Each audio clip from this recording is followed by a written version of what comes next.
ជំរាបសួរបងប្អូនទាំងអស់គ្នាជួបគ្នាជាថ្មីម្ដងទៀតហើយនាងខ្ញុំក្នុងថ្ងៃនេះផងដែរនឹងចែករំលែកបងប្អូនទាំងអស់គ្នាពីរបៀបធ្វើដំណាប់ផ្លែតលឹងតឹងសម្រាប់បងប្អូនណាដែលមានដាំដើមតលឹងតឹងហើយមានផ្លែច្រើនអត់ដឹងធ្វើអីចឹងបងប្អូនអាចសាកធ្វើតាមរបៀបដែលនាងខ្ញុំនឹងបង្ហាញក្នុងបន្តិចទៀតនេះផ្លែតលឹងតឹងនេះផងដែរបងប្អូនអាចយកទៅកែច្នៃច្រើនរបៀបបានយើងអាចធ្វើជាជ្រក់ដូចជ្រក់ស្វាយចឹងជ្រក់ក្តាប់ស្វាយក៏បានយើងអាចយកមកធ្វើជាដំណាប់ផ្លែតលឹងតឹងយ៉ាងក៏បានដែរហើយអ្នកខ្លះគេអាចយកផ្លែតលឹងតឹងហ្នឹងយកទៅកែច្នៃធ្វើជាសាប៊ូលាងចានក៏បានដែរចំពោះដំណាប់ផ្លែតលឹងតឹងនេះយើងចំណាយពេលធ្វើយូរតិចឲ្យបងប្អូនពួកអីតលឹងតឹងវាមានជាតិជូរខ្លាំងអញ្ចឹងយើងត្រូវចំណាយពេលរយៈពេលខ្ទង់3ថ្ងៃទៅ4ថ្ងៃអីទំនំតែសម្រាប់បានជាដំណាប់ផ្លែតលឹងតឹងនេះអូខេកុំឲ្យខាតពេលយូរនាងខ្ញុំសូមចែករំលែកបងប្អូនទាំងអស់គ្នាពីរបៀបធ្វើដំណាប់ផ្លែតលឹងតឹងនេះតែម្ដងចំពោះគ្រឿងផ្សំងាយទេគឺមានផ្លែតលឹងតឹងស្រស់ៗយើងហ្នឹងហើយមានស្ករសមានសាច់ជូរដុំហើយមានកបោដែលយាយចំណាំយកទៅញ៉ាំស្លាមលូគាត់ហ្នឹងណាមិនកបោសលាបផ្ទះណាសម្រាប់របៀបធ្វើគឺដំបូងឡើងគឺបងប្អូនអាចយកផ្លែតលឹងតឹងនេះមកកាត់ក្បាលកាត់កន្ទុយវាស្អាតហើយចាំយកទៅលាងទឹកនៅពេលដែលបងប្អូនកាត់ក្បាលកាត់កន្ទុយនេះបងប្អូនអាចឆ្លៀតទៅដាក់កបោសយើងហ្នឹងណាដាក់ត្រាំមួយទឹកកូរទឹកទុកចោលមួយសន្ទុះដើម្បីឲ្យវាឡើងរងឡើងថ្លា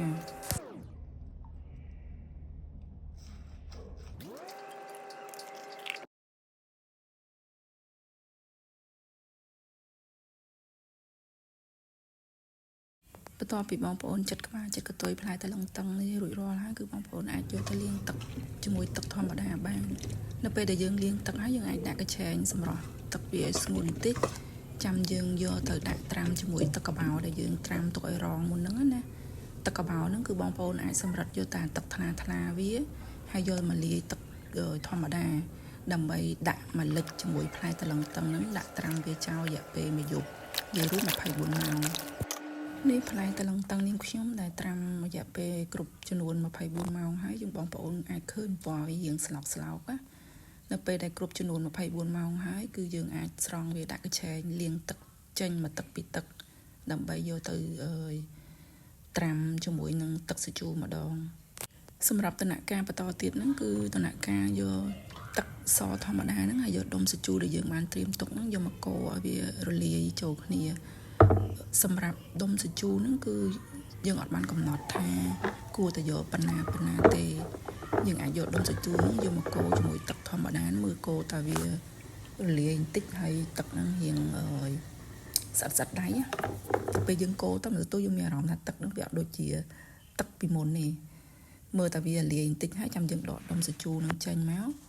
ហើយបើយើងយកផ្លែតលឹងតឹងដែលយើងលាងស្អាតឲ្យវាស្រស់ទឹកមុនហ្នឹងយកមកដាក់ត្រាំចូលទឹកសាជូរហ្នឹងសម្រាប់រយៈពេលនៃការត្រាំផ្លែតលឹងតឹងនៅក្នុងទឹកសាជូរនេះគឺនាងខ្ញុំត្រាំតែរយៈពេល2ម៉ោងទេបន្ទាប់ពីគ្រប់2ម៉ោងហ្នឹងហើយគឺយើងអាចស្រង់វាយកដាក់ក្នុងកញ្ឆែងឲ្យស្រស់ទឹកបន្តិចទៅចាំយើងយកទៅត្រាំទឹកជាធម្មតាម្ដងទៀតរយៈពេលក្នុងការត្រាំទឹកធម្មតាហ្នឹងគឺយើងត្រាំបន្តទៅគឺរយៈពេល1ម៉ោងអញ្ចឹងបានន័យថាយើងត្រាំទឹកសាជូរ2ម៉ោងហើយស្រង់មកយើងយកទៅត្រាំទឹកធម្មតា1ម៉ោងបន្តទៀតបន្ទាប់ពីបងប្អូនយកផ្លែតលឹងតឹងត្រាំទឹកធម្មតាគ្រប់រយៈពេល1ម៉ោងហ្នឹងគឺបងប្អូនអាចយកផ្លែតលឹងតឹងហ្នឹងដាក់ក្នុងកញ្ឆែងស្រង់ផ្លែតលឹងតឹងដាក់ក្នុងកញ្ឆែងឲ្យវាស្រស់ទឹកដើម្បីយើងយកទៅច្បល់ជាមួយស្ករសក្នុងដំណាក់កាលបន្ទាប់ទៀតចំពោះដំណាក់កាលបន្ទាប់ទៀតហ្នឹងគឺបងប្អូនយកតលឹងតឹងដែលយើងដាក់ក្នុងកញ្ឆែងស្រស់ទឹកហើយហ្នឹងយកទៅដាក់ក្នុងចានដែកទៅ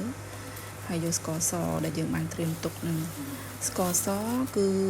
បងប្អូនអាចលៃបានសម្រាប់ខ្ញុំផ្លែតលឹងតឹងនេះខ្ទង់1គីឡូជាងអញ្ចឹងខ្ញុំដាក់ស្ករសតាកន្លះគីឡូឯងព្រោះខ្ញុំអត់សូវចូលចិត្តផ្អែមអញ្ចឹងដាក់ស្ករសតាកន្លះគីឡូទេច្បល់វាឲ្យសព្វនៅពេលដែលយើងច្បល់សព្វសាច់ជាមួយផ្លែតលឹងតឹងនឹងហើយបងប្អូនអាចយក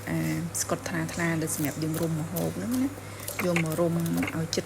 មុខចានដែកហ្នឹងផ្អាប់វាទុករយៈពេល1ថ្ងៃថែមទៀតនៅពេលដែលយើងត្រាំស្ករស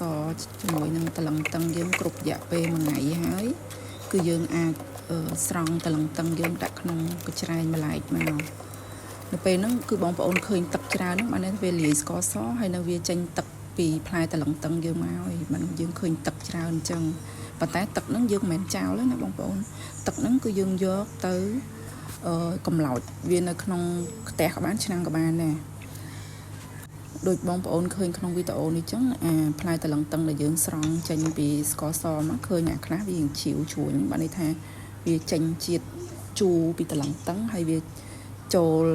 ជាតិស្ករវាខំជាតិស្ករយកខ្លះហើយมันវាចេញជ្រួញអញ្ចឹងហើយបន្ទាប់មកទៀតយើងយកទឹកស្ករដែលយើងត្រាំមុនហ្នឹងយកមកដាក់ខ្ទះមកយើងបើកភ្លើងក្តៅតិចៗហើយនឹងបងប្អូនមានលឹកតបងប្អូនអាចកាត់លឹកតដាក់លាយមកដើម្បីឲ្យឈ្ងុយនេះខ្ញុំសូមបញ្ជាក់ទៀតនៅពេលដែលយើងកូរទឹកស្ករផ្លែតឡងតឹងហ្នឹងគឺយើងកុំបើកភ្លើងខ្លាំងពេកយើងផ្លាក់ភ្លើងតិចបានហើយតែកាលណាយើងបើកភ្លើងខ្លាំងពេកធ្វើឲ្យទឹកស្ករយើងហ្នឹងវាឆាប់ខ្លោចទឹកស្ករហ្នឹងគឺយើងត្រូវកូរវាឲ្យដល់ឡើងជើងក្រងណាវាឡើងក្រហមហើយឡើងជើងក្រងបានយើងចាក់ផ្លែតឡងតឹងហ្នឹងកូរច្បល់ជាមួយទៀតដូចនឹងខ្ញុំជម្រាបពីដើមអញ្ចឹងសម្រាប់របៀបធ្វើតំណាប់តឡងតឹងហ្នឹងគឺវាចំណាយពេលយ៉ាងយូរបន្តិចបងប្អូនណាអត់មានពេលគ្រប់គ្រាន់ទេវារៀងអាចបបាក់បន្តិចអញ្ចឹងបើសិនជាបងប្អូនណាមានរបៀបធ្វើតំណាប់តឡងតឹងក្រៅពីរបៀបដែលនាងខ្ញុំធ្វើនេះកុំភ្លេចចែកម្លែកមកដល់នាងខ្ញុំផងអញ្ចឹងបន្ទាប់ពីបងប្អូនកូរទឹកស្ករយើងឡើងជើងក្រងហើយបងប្អូនអាចចាក់តឡងតឹងយើងចូលកូរជាមួយគ្នាប៉ុន្តែពេលហ្នឹងបងប្អូនអាចស្រង់ស្លឹកតើយចេញបានណាបាច់ដាក់កូរជាមួយស្លឹកតើយទៀតយើងស្រង់ស្លឹកតើយចេញទៅហើយយើងកូររហូតតែវារៀងដាច់ទឹកតិចទៅមិនបាច់ឲ្យស្ងួតទឹកពេកទេមើលតែវាជាតិស្ករមើលតែទឹកស្ករហ្នឹងខាំចូលជាមួយនឹងតឡងតឹងយើងហើយគឺបងប្អូនអាចបិទភ្លើងបានហើយស្រង់តឡងតឹងហ្នឹងដាក់ប្រដាប់ហាលព្រោះឲ្យយើងត្រូវយកតឡងតឹងយកទៅហាលថ្ងៃថែមទៀតដើម្បីឲ្យវារៀងក្រៀមបន្តិចតែអញ្ចឹងទេបងប្អូនឃើញស្រស់ដូចក្នុងវីដេអូខ្ញុំអញ្ចឹងនេះខ្ញុំសូមបញ្ជាក់តិចសម្រាប់តំណាប់តឡងតឹងហ្នឹងនៅពេលដែលយើងយកទៅហាលថ្ងៃយើងបាច់ហាលយូរថ្ងៃដូចនាងខ្ញុំអញ្ចឹងឯងនៅពេលដែលហាលយូរថ្ងៃពេកវានឹងឡើងខ្មៅបានន័យថាវាក្រៀមខ្លាំងនឹងឡើងខ្មៅដូចក្នុងវីដេអូដែលបងប្អូនឃើញអញ្ចឹងបើសិនជាអាកាសធាតុក្តៅខ្លាំងយើងហាលតែមួយព្រឹកឬក៏កន្លះថ្ងៃទៅបានហើយយើងអាចយកមកទុកក្នុងផ្ទះយើងវិញបានហើយប៉ុន្តែដោយសារនាងខ្ញុំធ្វើការផងអត់មានពេលនៅផ្ទះហើយអាងតែ